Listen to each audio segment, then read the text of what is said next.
اعوذ باللہ من الشیطان الرجیم بسم اللہ الرحمن الرحیم یوم نقول لجہنم هل امتلأت، جس دن کہ ہم پوچھیں گے جہنم سے بھائی بھر گئی تو، تیرا پیٹ بھر گیا؟ وتقول هل من مزید، وہ کہیں گے نہیں اور ہے کچھ، مجھے تو ابھی میرے اندر بڑی کشادگی ہے، اور آئیں جنات اور انسان اور مجھے بھرے۔ وَأُزْلِفَتِ الْجَنَّةُ لِلْمُتَّقِينَ غَيْرَ بَعِيدٍ، اور جنت قریب لے آئی جائے گی اہل تقویٰ کے، جو ان سے دور نہیں ہوگی۔ هَذَا مَا تُوعَدُونَ، اب ان سے کہا جائے گا یہ ہے جس کا وعدہ آپ لوگوں سے کیا گیا تھا۔ لِكُلِّ أَوَّابٍ حَفِيظٍ، ہر اس شخص کے لیے جو اللہ کی طرف رجوع کرنے والا ہو اور حفاظت کرنے والا ہو۔ حفاظت کس کی؟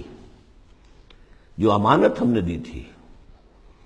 إِنَّ عَرَضْنَا الْأَمَانَةَ عَلَى السَّمَاوَاتِ وَالْأَرْضِ وَالْجِبَالِ فَأَبَيْنَ أَن يَحْمِلْنَهَا وَأَشْفَقْنَ مِنْهَا وَحَمَلَهَا الْإِنسَانُ، ہم نے اپنی روح پھونکی تھی تم میں، تم نے اس کا حق ادا کیا، اس کو محفوظ رکھا، اسے سلیم رکھا۔ إِلَّا مَنْ أَتَى اللَّهَ بِقَلْبٍ سَلِيمٍ، تو وہ جو انہوں نے حفاظت کی ہے۔ مَنْ خَشِيَ الرَّحْمَنَ بِالْغَيْبِ، جو ڈرتے رہے رحمان سے غیب میں ہونے کے باوجود، بن دیکھے۔ وَجَاءَ بِقَلْبٍ مُنِيبٍ، اور لے کر آئے ہیں وہ قلب سلیم، قلب منیب، اللہ کی جو امانت تھی اسے پوری سلامتی کے ساتھ، حفاظت کے ساتھ رکھ کر لوٹا رہے ہیں۔ ادخلوها بسلام، داخل ہو جاؤ اس جنت میں سلامتی کے ساتھ۔ ذالک یوم الخلود، اب یہ دن ہے ہمیشہ رہنے والا، اب تمہیں یہاں جنت سے نکلنے والا مرحلہ کوئی نہیں آئے گا۔ لہم ما یشاؤون فیہا ولدینا مزید، ان کے لیے وہ سب کچھ تو ہے ہی کہ جو وہ چاہیں گے، اور ہمارے پاس اور بہت کچھ ہے۔ وہ اور بہت کچھ کیا کچھ ہے؟ تین درجے سمجھیے قرآن مجید میں مختلف مقامات پر جنت کے۔ ایک تو جو کچھ نفس انسانی میں داعیات ہیں خود اللہ نے رکھے ہیں، ان سب کی بھرپور تسکین کا سامان، یہ تو نمبر ایک ہے، پہلے ہی سے موجود ہوگا۔ نمبر دو، ہر شخص اپنی ذہنی سطح کے مطابق جو مانگے، یہ مختلف ہوں گی۔ کسی دیہاتی کی اپنی ذہنی سطح ہے، وہ کیا مانگے گا، اور کسی عالم اور فاضل کی اپنی ذہنی سطح ہے، کوئی فلسفی جو ہے وہ کچھ اور مانگے گا۔ کچھ لوگ ہوں گے کہ جو کچھ نہیں چاہیں گے سوائے اللہ کی ذات کے، جیسے کہ رابعہ بصریہ کا قول آتا ہے، ایک یوں سمجھیے کہ ایک جس جذب کے عالم میں کہ ایک روز نکلی ہے گھر سے، ایک ہاتھ میں ایک لوٹے میں پانی تھا اور ایک ہاتھ میں ایک قندیل، مشعل، کہ رابعہ کہاں چلی؟ کہ میں اس مشعل سے تو جنت کو جلانا چاہتی ہوں، اور یہ لوٹے میں پانی ہے، اس سے میں دوزخ کو بجھانا چاہتی ہوں، تاکہ لوگ دوزخ کے ڈر اور جنت کے لالچ میں اللہ کو نہ چاہیں، اللہ کو اللہ کے لیے چاہیں۔ ایسے بھی ہوتے جو آیا نا، یریدون وجہہ، انہیں اللہ کی رضا کے سوا، اس کے چہرے کے سوا کچھ نہیں چاہیے، یریدون وجہہ، تو وہ لوگ بھی ہوں گے۔ پھر وہ تیسری چیز ہے جو اللہ نے فرمایا کہ پھر ہم وہ کچھ بھی دیں گے، ما لا عین رأت، یہ حدیث کے الفاظ ہیں لیکن قرآن میں سورہ سجدہ میں آ چکا ہے۔ فلا تعلم، کوئی شخص نہیں جانتا، فلا تعلم نفس ما اخفی لهم من قرۃ اعین، آنکھوں کی جو ٹھنڈک کا سامان ہم نے فراہم کیا ہوا ہے۔ لهم ما یشاؤون فیہا ولدینا مزید، وکم اہلکنا قبلہم من قرن هم اشد منہم بطشا فنقبوا فی البلاد، کتنی ہی قوموں کو ہم نے اس سے پہلے ہلاک کیا ہے جو ان سے کہیں بڑھ کر تھیں اپنی قوت میں، پکڑ میں، اور وہ گھس گئے تھے ملکوں میں، ایک کے بعد دوسرا فتح، دوسرے کے بعد تیسرا فتح، لقب لگاتے چلے گئے ایک ملک کے بعد دوسرے میں۔ حل من محیص، لیکن جب ان پر اللہ کی پکڑ آئی، وہی کہ جو ملک پر ملک فتح کرتے جا رہے تھے، علاقے پر علاقے زیر نگی کرتے جا رہے تھے، پھر ان کو بھاگنے کی کوئی جگہ نہیں ملی۔ ان فی ذلک لذکری لمن کان لہ قلب، یہ بہت بہت اہم مقام ہے قرآن کا۔ اس میں یاد دہانی ہے کس کے لیے؟ دو طرح کے لوگوں کے لیے۔ لمن کان لہ قلب، جس کا دل ہے، دل تو سب کا ہے، لیکن دل سے یہاں مراد کیا ہے؟ دل زندہ، جس میں روح زندہ ہے، سلیم ہے، قلب سلیم ہے۔ مجھے یہ ڈر ہے دل زندہ تو نہ مر جائے، کہ زندگانی تو عبادت ہے تیرے جینے سے۔ تو جن کا تو قلب بیدار ہے ان کی صورت تو وہ ہو جائے گی کہ جیسے کہ پیٹرول جو ہے وہ آگے بڑھ کر لپک لیتا ہے، دور ہے ابھی دیا سلائی اور اس نے گویا کہ آگے آ کے وہ تو بھڑکنے کو بیتاب ہے۔ نغمے بیتاب ہے تاروں سے نکلنے کے لیے، ایک ذرا چھیڑ تو دے زخمہ و بغراب حیات۔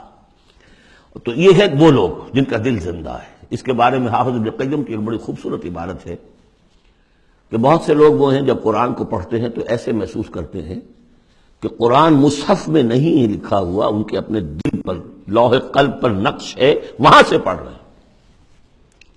اتنی کہ ہم آہنگی ہے، اس طرح کی سمپیتھیٹک وائبریشن ہوتی ہے قرآن کو پڑھتے ہوئے کچھ لوگوں کی، جن کی وہ اندر فطرت جو ہے وہ صحیح ہے، سالم ہے، پرورٹڈ نہیں ہے، مریض نہیں ہے، مردہ نہیں ہے، تاق و چوبند ہے، بیدار ہے۔ تو وہ تو گویا کہ قرآن کو اپنے قلب سے پڑھ رہے ہوتے، اتنی ہم آہنگی۔ تو جن کا تو یہ دل زندہ ہے ان کو تو کسی زیادہ اور تشویش کی اور تگ و دو کی ضرورت ہی نہیں، جیسے ابو بکر صدیق کو ایک لمحہ بھی نہیں لگا۔ ہاں کچھ لوگوں کے اندر ذرا کچھ پولیوشنز ہوتی ہیں، کچھ پردے پڑے ہوئے ہیں، وقت لگ جاتا ہے، تو ان کے لیے ہے او کا لفظ آیا یہاں پر، لمن کان لہ قلب او القى السمع وهو شہید، یا یہ کہ پھر ذرا کان لگا کر سنے اور اپنے آپ کو حاضر کرے، متوجہ کرے، تو یقیناً پھر اس کے حوالے سے اس کو اس قرآن کے ذریعے سے ہدایت مل جائے گی۔ ایک تو ایسے محسوس کریں گے جیسے دیکھنا تقریر کی لذت کے جو اس نے کہا میں نے یہ جانا کہ گویا یہی میرے دل میں تھا۔ دوسروں کو ذرا محنت کرنی پڑے گی۔ ہمارا جو منتخب نصاب ہے مطالعہ قرآن حکیم کا، اس میں جو ایمان کی بحث میں دو مقامات اسی کی گویا کہ دو طریقے جو ہیں مختلف اسی کی نمائندگی کے لیے، ایک طریقہ وہ ہے ان فی خلق السماوات والارض واختلاف اللیل والنہار لآیات لأولی الالباب الذین یذکرون اللہ قیاما وقعودا وعلی جنوبہم ویتفکرون فی خلق السماوات والارض، آبزرویشن بھی ہے، غور و فکر بھی ہے، تدبر بھی ہے، اور یہ ذکر کے ساتھ تدبر، ذکر کے ساتھ فکر، یہ دونوں مل کر بات بنتی ہے۔ خالی ذکر سے بات نہیں بنے گی، خالی فکر سے بات نہیں بنے گی۔ اور بدقسمتی اس امت کی یہی ہو چکی ہے اب کہ یہ دو حلقے علیحدہ ہو گئے۔ مفکرین ہیں تو وہ ذکر کی لذت سے ناآشنا ہے، کتابیں لکھ رہے ہیں، بڑی بڑی تفسیریں، آج کل تو کیا کہہ رہا، کیسی کیسی تفسیریں آ رہی ہیں، ذکر سے ناآشنا۔ دوسری طرف ذاکرین ہیں وہ فکر سے ناآشنا، ان کو غور و فکر، سوچ بچار، دنیا کا مطالعہ اس سے تعلق نہیں۔ تو گویا کہ گاڑی کے پہیے جدا ہو گئے، گاڑی کیسے چلے اب؟ یہ دونوں ہیں، ان دونوں کے اندر فقر قرآن امتزاج ذکر و فکر، علامہ اقبال کہتا ہے جزب قرآن زیزمی روباہی است، فقر قرآن اصل شہنشاہی است۔ قرآن کے سوا اگر کوئی شعر بھی بن گیا تو کیا ہے، وہ لومڑی کی طرح ہوگا، کچھ نہیں ہوگا۔ اور فقر قرآن اصل شہنشاہی است، جس کو فقر قرآنی مل گیا، شہنشاہ تو وہ ہے۔ لیکن فقر قرآن کیا ہے؟ فقر قرآن ارتباط یا امتزاج ذکر و فکر، دو چیزیں جب ذکر و فکر مل جاتی ہیں۔ فکر را کامل نہ دیدم جز بذکر، فکر کبھی کامل نہیں ہوگا جب تک کہ ذکر ساتھ ہو۔ یہ ایک طریقہ تو یہ ہے جو سورہ آل عمران والے اس آخری حصے میں آیا۔ ایک طریقہ وہ ہے قلب کو صاف کر لیجئے، اس کی کدورتیں دور کر لیجئے، اس کے آئینے میں قرآن خود بخود منعکس ہو جائے گا اور اس کو جگمگا دے گا۔ یہ ہے جو آیات نور کے اندر ہے، نور علی نور، نور فطرت اور نور وحی مل کر نور ایمان کی تکمیل کرتے ہیں۔ ان فی ذلک لذکری لمن کان لہ قلب او القی السمع وہو شہید۔ عام طور پر لوگوں نے اس او کو واو بنا دیا ہے، اس لیے کہ اس گہرائی میں جا کر ان دو چیزوں کا علیحدہ، یہ دو اپروچز مختلف ہیں، اس کو سمجھا نہیں تو اس کو کہا کہ او جو ہے یہاں واو کے معنی میں اور نہیں، او ہے۔ صدق اللہ العظیم۔